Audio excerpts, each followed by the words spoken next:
처음 그 남자가 나타난 곳은 서울의 한 지역이었습니다. 아마 대학교를 갓 졸업했거나 대학생인 거 그랬던 것 같아요. 처음에는 예의 바르게 대하고 화끈하게 대하고 되게 사근사근하게 이야기해요. 좀 뭐 생기도 잘생기고 걔할 때는 그냥 그렇게 좋게 사람을 봤어요. 저는 그저 착한 청년으로만 보였다는 남자. 그런데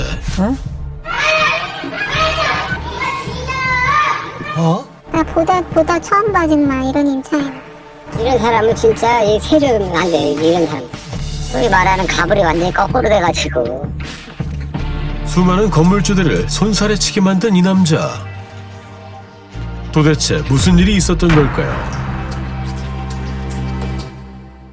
이것이 화제가 됐던 그 집입니다. 한번 상태 확인해 볼게요. 얼마 전 SNS를 뜨겁게 달궜던 한 영상. 8년간 거주했던 세입자가 이사를 가면서 집안을 망가뜨려 놨다는 내용이었는데요.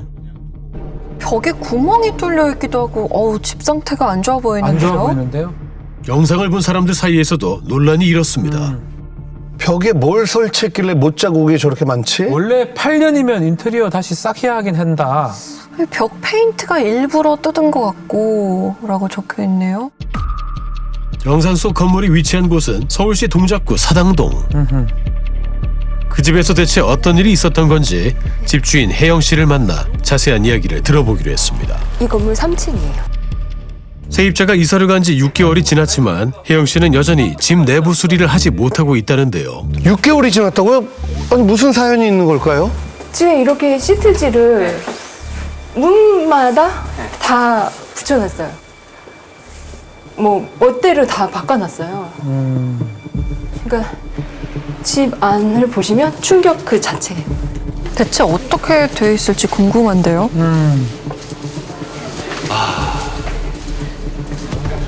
야, 빨간 스티커가 막 붙어 있는데 저게 구멍입니까? 벽이 파였네요. 이게 가정집 아니었나요? 그러니까요. 아이고 화재도 났었나 봐요. 타는 적들이 보이는데요. 뭐 싱크대 문짝 하나도 그대로 남아있는 데가 하나도 한 군데도 없어요. 아이고.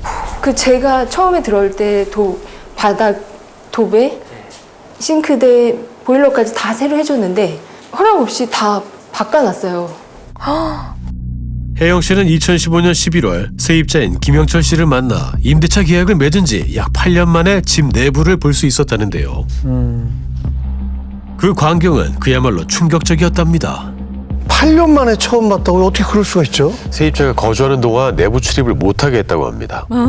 제가 이제 못 자국이 너무 많아서 구멍이 세어보면서 붙였는데 이게 900군데가 넘어요. 900군데요? 구멍이. 정확한 집의 상태를 파악하려고 인테리어 업자와 함께 집을 둘러봤다는 혜영 씨. 원상복구 수리비 견적 비용만 약 3천여만 원. 너무 기가 막히죠. 주할 때 원래 3천에 100으로 광고를 했는데 이분이 보증금이랑 월세를 깎아달라고 사정을 해서 보증금 1,000만 원 깎아주고 월세도 1년간 10만 원 깎아주고 들어올 때는 깨끗하게 잘 쓰겠다고 그리고 잘 관리하고 살다가 원상 복구하고 나가겠다고 했으니까 당연히 그렇게 신뢰를 했죠. 제작진은 인테리어와 철거 작업을 10년 이상 해온 전문가와 함께 혜영 씨의 집을 다시 찾아봤습니다. 지금 좀 놀라는 눈치인데요. 놀라고 어이없어하는 것 같은데요? 그냥 세트장식으로 꾸며놓지 않으셨나. 왜 그러냐면 지금 이런 되게 선반을 달아도 정상적으로 단다 그러면 2개씩 4군데 힘받게 하려면 아니면 뭐 한 3군데 정도만 구멍을 뚫거든요. 그렇죠. 근데 여기는 그렇죠. 보면 숱하게 박아놔니까 뭔가를 뜯었다 붙였다를 하지 않았나. 근데 그림자 지는 게 이 정도 폭으로 이렇게 가 있는 게 네일등이 맞거든요. 저희도 커피숍 같은 데나 뭐 이제 필라테스 샵이나 이런 데 해보면 네일 조명을 설치를 해봐서 아는데 이 사이즈면 지금 네일등 사이즈가 맞아. 천장이 이렇게 쭉 가서 저기까지도 이렇게 되고. 레일 조명을 방 안에 설치했을 것이다. 이야. 이곳저곳 꼼꼼히 살펴보던 전문가 뜻밖의 이야기를 꺼냈습니다. 근데 이걸 셀프로 하신 것 같아요. 곳곳에 보면 이제 쉽게 말하면 전문가가 한 것 같지 않고 상가나 이런 데 원상복구를 한다 그러면 건물주분이랑 협의가 돼서 이런 부분을 비용으로 지불해 드리고 나가시는 분들이 있고 그렇죠. 똑같은 면으로 맞추고 그 다음에 페인트까지 칠해주고 나가는 게 일반적이거든요. 원상복구를 하고 나가실 때. 그게 원상복구죠. 현재 집의 상태는 어떤 걸까? 이대로 바로 다른 임차인을 구해서 도배만 해가지고 바로 내줄 수 있는 상황이 아니라 공사가 좀 필요한 것 같아요. 혜영 씨 말에 따르면 계약 기간 동안 세입자 김영철 씨와 임대료 인상 문제를 포함한 여러 갈등이 있었고 계약 만료 시점인 2019년부터 약 5년간의 분쟁 끝에 2023년 9월 보증금 반환과 동시에 원상복구를 하고 퇴거하기로 협의했지만 원상복구에 대한 양측의 입장이 달라서 여전히 소송 중이라고 합니다. 사실 이렇게 집을 다 부숴놓고도 원상복구를 전혀 안 하고 가고 이사 비용도 받았는데도 오히려 남은 보증금 다 달라고 지금 소접수를 하고, 그러니까 저는 8년 이미 긴 시간을 고통을 당했는데 아직도 끝난 게 아닌 거예요. 계약서 자체가 다가구 주택으로 되어 있어요. 주택으로 명시가 되어 있고 주거 목적으로만 사용하게 되어 있는데도 동의도 없이 사업자 등록을 내고 또 조정위원회에다 임대료 감면 신청을 하고 너무 어이가 없었죠. 2021년 1월 세입자인 김영철 씨로부터 상가 임대차 분쟁 조정 신청서를 받았다는 혜영 씨. 그제야 모든 걸 알게 됐답니다. 여기다 사무실을 차린 거죠? 정확하게는 저도 잘 모르겠어요. 이게 공간 대여, 전대업으로 목적이 되어 있거든요. 종목이. 도대체 이곳에서 무슨 일이 있었던 걸까? 제작진은 주민들에게 물어봤습니다. 엄청 시끄럽다고 했어요. 지금 나이트클럽 갔다 오고. 나이트클럽 갔다고요? 여러 명이서 아침에도 그렇고 불을 막 24시간을 켜놓고 있더라고요. 저 집은 대낮에 햇빛이 저리 좋은데 왜 불 켜놨어? 자기도 모른대. 엄마도 노랫소리 같은 게 너무 크게 들리고 사람들이 엄청 많이 왔다 갔다 하시는 걸 많이 봤는데 시끄러웠어요. 혜영 씨는 제작진에게 또 다른 놀라운 이야기를 꺼냈습니다. 뭐죠? 이제 저 모르게 자기가 임대인 행세를 하고 아하. 전대차 계약서도 작성하고 보증금과 또 월세도 받아서 챙겼더라고요. 아하. 이거 안 되죠. 그동안 집주인인 혜영 씨 모르게 임대차 계약서를 작성하여 다른 세입자들을 들여 집주인 행세를 했다는 겁니다. 아니 그게 가능합니까? 원칙적으로 민법상 임차인, 즉 세입자가 내가 월세를 주면서 이곳에 살고 있는데 임대인, 즉 건물주의 동의 없이 이곳을 다른 사람에게 전대할 수가 없게 돼 있거든요. 근데 이를 위반을 하고 다른 사람들에게 이곳을 전대했습니다. 임대인의 동의 없이. 이는 명백한 법 위반이고요. 계약 위반이기도 하고요. 혜영 씨의 주장은 모두 사실일까? 제작진은 어렵게 세입자였던 김영철 씨와 연락이 닿았습니다. 자신도 할 말이 있다면서 제작진과 만난 영철 씨. 어떤 내용일지 궁금한데요. 궁금합니다 진짜.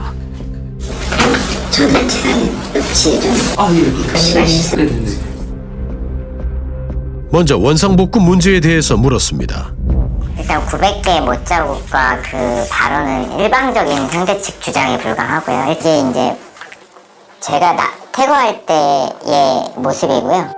퇴거 당시 찍은 사진을 보여주며 억울함을 호소한 영철 씨. 그러니까 멀리서 찍어서 못자국은 안 보이는데 부엌이나 뭐 베란다 벽은 똑같아 보여요. 그럼 제 입장에서 사실 모르겠습니다. 이제 법원에서 저의 원상복구의 책임이 어디까지인지 모르겠지만, 그러니까 저희는 이렇게 이 상태에서 저희가 허락을 받고 한 도배랑 바닥 부분은 저희가 이제 그 민사 명도 조정 당시에 고정돼서 설치된 것만 다 제거하고 나오는 조건으로 이제 조정을 했기 때문에 내부에 저희가 설치했던 것들이나 저희 물건들을 다 빼고 바닥과 벽지는 이제 그대로 놔둔 상태에서 나왔습니다. 법원 조정에 따라 설치했던 물건들을 철거했다는 겁니다. 문서에는 원상 복구를 하라고 돼 있지 설치한 물건들만 철거하는 내용은 보이지 않습니다. 그렇다면 혜영 씨가 주장하는 동의 없는 사업자 등록은 어떻게 된 걸까? 사업을 목적으로 들어온 거에 대한 전 동의를 구했다. 그리고 상대방은 난 그런 허락을 해준 적이 없다고요. 그러면 그걸 허락해주는 동의를 구한 문자 같은 거 있으세요? 이제 제가 이제 소송에 제출했던 것들은 수많은 저희 대화와 통화에 이제 저희가 문제가 발생했을 때 제가 여기 사업 용도로 이용하시는 거 아시잖아요. 근데 뭐 집 앞에서 다른 맞은편 건물에서 막 공사하는 것 때문에 저희 직원들이 지금 뭐 겁을 먹고 있습니다. 아니 그래서 뭐 집주인의 동의를 받았다는 건가요, 아닌가요?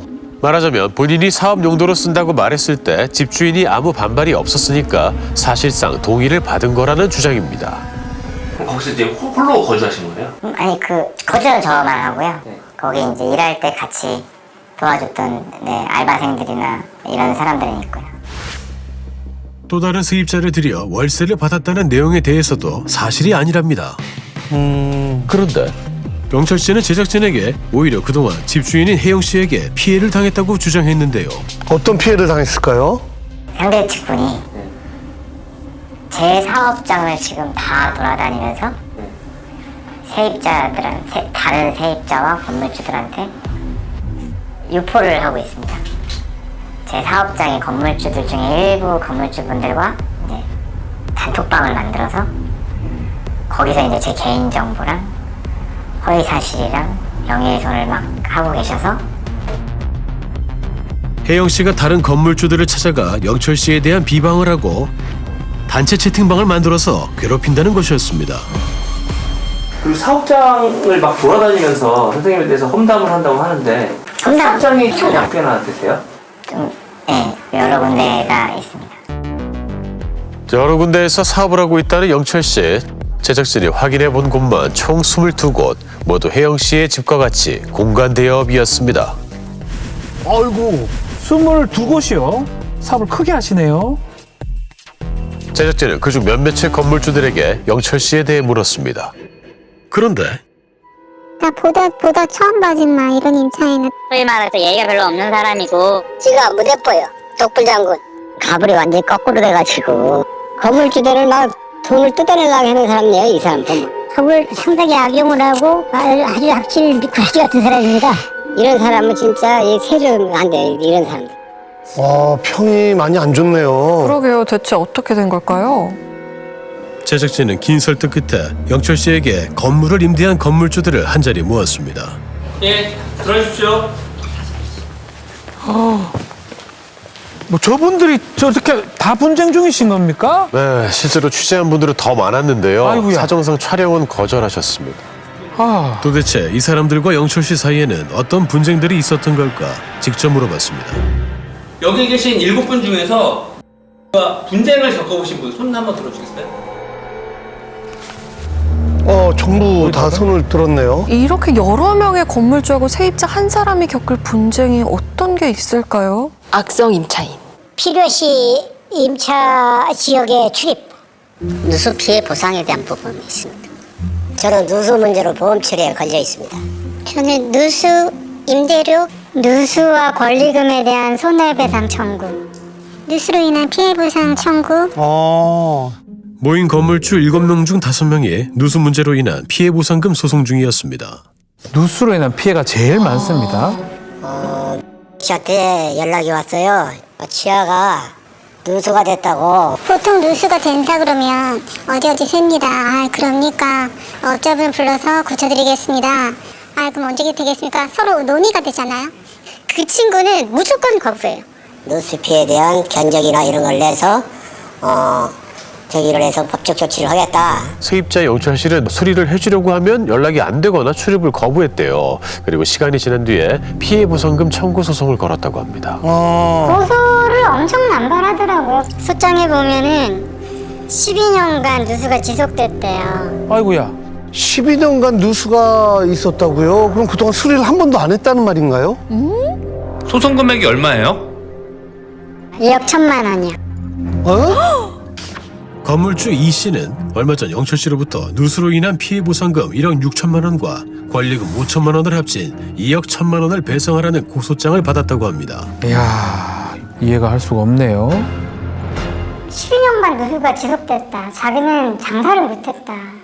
고질적으로 근본적으로 우리 집이 공사를 시행해주지 않았기 때문에 자기는 영업손해가 굉장히 많다. 건물주 이 씨는 고소장의 내용을 도저히 납득할 수가 없다고 말합니다. 누수가 발생했을 당시 수리를 해준 적도 있을 뿐더러 영철 씨가 출입을 막아 수리를 해주고 싶어도 해줄 수가 없었다는 겁니다. 오래된 건물이고 그러니까 좀 들어가서 뭐 관리도 해주고 누수도 있는지 보고 확인하고 싶어도 그 부분에 대해서는 정말 완강히 거부를 해요. 뭐 번호도 안 가르쳐주고. 근데 이렇게 소송액을 부풀린 거는 저희를 괴롭히려고 하는 심산으로밖에 여겨지지 않아요. 아이고. 실제 영철 씨와 건물주분의 대화 내용입니다.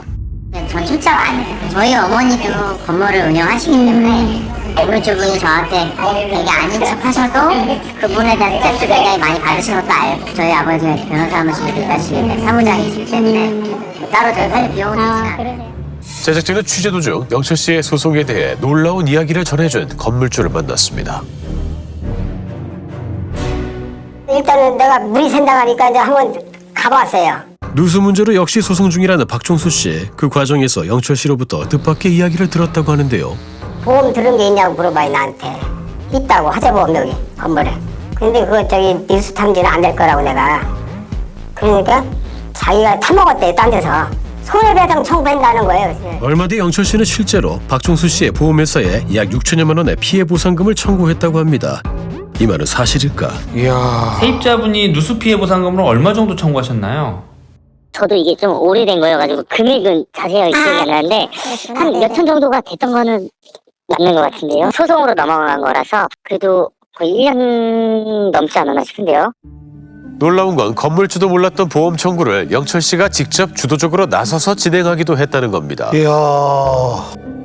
자기네 연습실이 다 뭐 어떻게 됐다고 막 그냥 그러더라고. 내가 수리를 해주겠다는데 다 필요 없고 혹시 보험료가 있냐고 자기가 먼저 물어보더라고 저한테. 그러면 자기가 보험사에다가 그렇게 해주면은 그 다음에 자기가 알아서 하겠다고. 거기 나중에 요구한 금액이 5,500인가? 6,000 그 정도였어요. 야, 참. 금액이 크네요.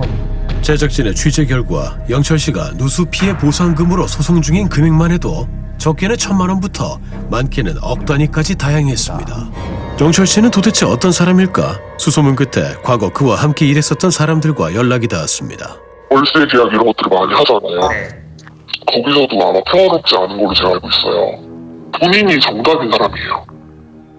그래서 내가 이렇게 나의 계획은 이렇게 해서 이렇게 계약을 하려고 했는데 건물주 입장에서 그건 아니다라고 하면 눈을 뒤집어 까고 이상한 사람 만들고 건물주한테도 성질내고 그런 사람인 거죠. 녹취나 증거를 수집하는 건 아니고 제가 왜 녹취를 하고 있겠어요? 증거 수집을 위해 녹취를 한다는 게 이게 무슨 소리죠?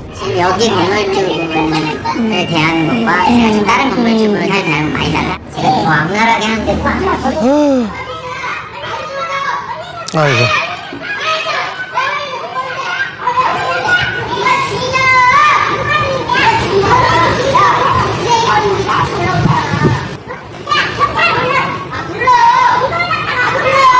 어머. 지금 소리 지르시는 분이 아까 그 세입자 분인 거죠? 제작진을 만났을 때 건물주 대할 때 모습이 너무 다릅니다. 과거에도 소송과 관련해서 유독 자신감을 보였다는 영철 씨. 법정 소송으로 가더라도 결국 지치는 사람이 지는 거고 나는 안 지쳐. 이게 있어요. 여기저기 민사가 많을 텐데 그러면서 불구하고 민사를 두려워하지 않을 거예요. 변호사하고 그쪽으로도 좀 힘 있는 사람들을 집중이 있는지 누가 있는지 모르겠지만 좀 그런 얘기들을 조금 했던 것 같아요. 모두 사실일까? 제작진은 영철 씨에게 다시 한번 취재 요청을 했습니다. 죄송한데 만나 뵙는 거는 좀 제가 더 이상은 조금 지금 이게 수사 중이고 소송 중이어가지고 저는 피해자인데 뭔가 그거를 이렇게 뭔가 이렇게 가해자인 것처럼 지금 이렇게 뭔가 답변해야 되는 상황들이 네네네. 심리적으로 누수로 인해 제가 피해받은 부분을 이제 보상해주지 않아서 이제 그 부분에 대해서 이제 상대 측들도 인정을 하였지만 이제 금액적인 부분에 대해서 이제 배상 청구를 하고 있는 상황인 거고. 누수 때문에 피해를 본 금액을 청구한 거라 문제가 될 게 없답니다. 몇몇 건물주들은 이제 보험 가입을 권유하고. 그러니까 그것도 허위 사실이고요. 그러면 이제 보험사하고도 분쟁이 있으신가요? 아니요. 저는 보험사랑 지금 소송하고 있는 게 없습니다. 아까 분명히 보험회사와 소송 중인 사례가 있었잖아요. 그러니까요. 제작진은 정확한 사실 확인을 위해 영철 씨에게 증거 자료들을 또 한 번 요청했지만 끝내 거절했습니다. 임대차 보호법이 임차인을 이제 두텁게 보호하기 위해서 만들어진 법이기 때문에 임차인들이 이 법의 테두리 안에서 영업을 할 때도 안정적으로 영업을 하고 주거를 할 때도 안정적인 주거를 계속 형성해 나가는 것이 굉장히 중요하긴 한데요. 임대인 분들께서도 사실 임대차 보호법 안에도 임대인의 권리를 행사할 수 있는 여러 가지 규정들이 있기 때문에 미리미리 좀 살펴보시고 충분히 주장할 수 있는 것들은 주장해야 이런 피해를 좀 막을 수 있을 것으로 생각을 하고 있습니다. 그동안 피해를 보더라도 침묵해 왔었다는 건물주들. 그들은 이 자리를 빌려 하고 싶은 말이 있습니다. 지금 이렇게 무차별적으로 고소를 하고 소송을 걸고 이런 사람이 소상공인이고 선량하고 그러겠어요. 법을 이용한 좀 상습적인 그런 소송으로 횡포를 하고 있지 않나 그런 생각이 좀 들죠. 이런 문제에 대해서 임대인들의 권리는 대체 어디서 찾을 수 있을 것이냐. 저희도 최대한 그러니까 서로 좋게 지내려고 하고 서로 연락이 없는 게 가장 편한 사람들이거든요. 참 세입자에 대해서 무섭고 공포스러웠습니다. 임대인은 너무 심하게 고통을 받아도 그게 제대로 전달이 안 되는 그런 게 좀 안타까운 마음이 있습니다.